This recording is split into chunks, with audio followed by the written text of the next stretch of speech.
Bonjour à tous, bienvenue sur notre Web TV en partenariat avec la CNAV Île-de-France. J'ai le plaisir de recevoir aujourd'hui Laurent Levasseur qui est président du directoire Blue Linea. Bonjour Laurent. Bonjour Richard. Alors, quel fait majeur de 2022 vous retenez ? 2022, je pense que c'est le renouveau, c'est la renaissance, c'est le nouveau départ. Ouais, on peut considérer qu'enfin, on est peut-être sorti de cette crise sanitaire. Alors, on le sait, il y a encore malheureusement des personnes qui souffrent du reste Covid, un peu.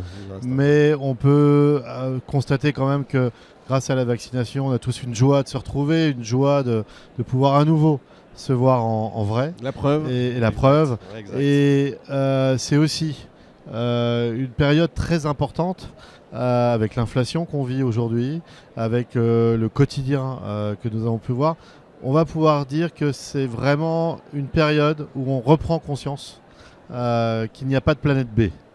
Donc on a envie tous de s'en sortir et on est peut-être tous un peu plus soudés après ce qu'on vient de vivre tous ensemble. C'est pas faux, c'est pas la première fois que je l'entends, mais c'est important de le redire. Les principaux enjeux pour 2023, à la fois pour le secteur, pour Blue Linea, ce serait quoi ? Alors, la crise sanitaire a été un révélateur des problématiques et des enjeux de la silver economy.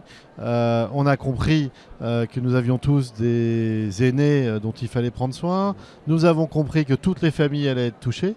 Et puis, bien évidemment, au début d'année, on s'est rendu compte que dans les établissements, il fallait aussi réussir à assister les soignants pour ne pas les laisser seuls à devoir gérer des crises qu'on a pu constater notamment autour des fossoyeurs.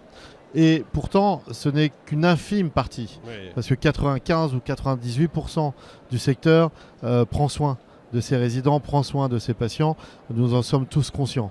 Maintenant, il faut réussir à ce que nous puissions démontrer que c'est le cas. Bon. Et pour Blue Linea 2023, qu'est-ce que... Alors, pour Blue Linea... Qu'est-ce qu'il y a comme enjeu ? Pour Blue Linea, déjà Blue Linea, ça a été un changement d'actionnaire. C'est-à-dire qu'en 2022, nous avons fait le choix d'avoir un actionnaire qui n'a pas d'actionnaire. Donc il s'agit d'un groupe de protection sociale, mutualiste et paritaire. C'est le groupe Apicil, qui est désormais l'actionnaire majoritaire de Blue Linea. Qu'est-ce que ça entend ?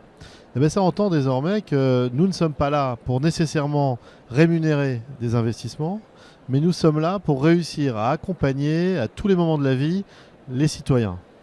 Et c'est ainsi que nous avons la possibilité désormais de pouvoir lancer des offres où le bien-être, le prendre soin, l'assistance, plus que jamais, doit être au cœur de on va dire de notre sujet principal. L'humain. Alors, c'est galvaudé. Oui, c'est ce que j'allais dire. Alors, par exemple, aujourd'hui, je vous ai emmené un petit dispositif. Allez, je vous le montre. Voilà. On vous a demandé d'apporter un objet. Allez-y. Ce petit dispositif. Qu'est-ce que c'est ? Ce petit dispositif, c'est à la base... Je vais le montrer un peu plus près. Voilà. Et avec... Voilà. Zoom, mon ami. Voilà. Ce petit dispositif nous permet, associé à un détecteur de chute... Comme une montre, en fait. Comme une montre. C'est Telecom Design, notre partenaire technologique qui nous a aidé à l'intégrer sur nos plateformes. Qu'est-ce que ça fait ? Ça permet de créer une offre de téléassistance citoyenne. C'est-à-dire que ces dispositifs qui font à la fois poste de radio, outils de téléassistance, transmission d'informations, gestion de la qualité de l'air, mesure de la qualité de l'air. Et puis avec ce petit dispositif, même si vous sortez de chez vous, il va compter l'actimétrie, vous suivre. Eh bien, on va pouvoir ainsi s'assurer qu'une personne âgée, chez elle, continue à bouger, continue à être connectée, et puis on va pouvoir interagir avec elle. Et donc, on a choisi de lancer cette téléassistance citoyenne à partir de ce dispositif où on met un triptyque simple autour d'un administré, la mairie, des associations locales et Blue Linea.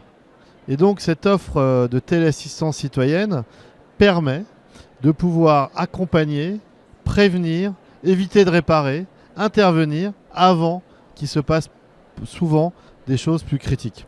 Et on commence... On est dans la prévention. Dans la prévention, c'est quand même mieux d'éviter de réparer les gens, c'est non ? mieux, effectivement. C'est bien de réussir d'éviter de les réparer. Voilà. Quand vous dites citoyenne, ça veut dire quoi ? Ça veut dire que c'est pas très cher ? Ça veut dire que la mairie prend en charge ? Alors, quand on dit que c'est citoyenne, ça veut dire qu'en effet, on s'est intéressé à ce que l'innovation soit suffisamment disruptive pour qu'on se dise « Waouh, ils sont capables de suivre la qualité de l'air. Est-ce que c'est suffisamment aéré ou pas chez mes parents? Est-ce que mes parents marchent suffisamment chaque jour? Est-ce qu'ils peuvent avoir des informations? Un petit poste de radio. Ouais. De ce fait, c'est accepté par les gens. Et c'est facile d'utilisation. C'est je facile suppose. d'utilisation. Et puis on peut avoir des messages vocaux et des messages lus. On peut savoir si les administrés ont eu ces messages, vous savez, les messages plan Génial. canicule ou autres. Et puis surtout, pour que l'offre soit économiquement viable, évidemment, on la met en place avec la mairie, mais surtout avec des associations locales. Vous avez des parents ? Bien sûr. Si demain vous devez équiper vos parents d'un dispositif comme celui-ci, en première intention, il faut qu'il y ait quelqu'un qui soit assez proche géographiquement pour qu'il puisse venir. Ce n'est pas nécessairement les pompiers. Ça veut dire quoi? Ça veut dire que la mairie, elle a suffisamment d'associations L'association, ouais. prêtes à aider, Bien sûr. et ils demandent qu'à savoir que votre papa ou votre maman qui habite dans telle rue a besoin, en cas de nécessité, que quelqu'un vienne. Si en plus ça vient d'une association de la mairie, vous aurez confiance. Vous n'auriez jamais eu les coordonnées de cette personne. C'est vrai. Et cette personne, c'est souvent un jeune senior qui ne demande qu'une seule chose, c'est aider. Voilà. Et donc l'ensemble, avec notre plateforme H24 7 sur 7, va permettre de pouvoir créer une offre totalement disruptive, totalement innovante, mais surtout une offre utile. Utile à ces citoyens, ces administrés que nous sommes tous. Laurent Levasseur, comme d'habitude, vous êtes formidable. Merci Non, beaucoup. c'est Et mon je crois équipe que qui est formidable. Moi, j'y suis vous pour êtes rien. tous formidables en tout cas. Je suis pour rien. Merci beaucoup, beaucoup. bravo. Fin de cet épisode. Retrouvez toutes les autres interviews à l'adresse qui va s'afficher au bas de votre écran, bien évidemment. Un grand merci, bien sûr, à notre partenaire, la CNAV Île-de-France. On se retrouve dans un instant avec un nouvel invité. Merci beaucoup.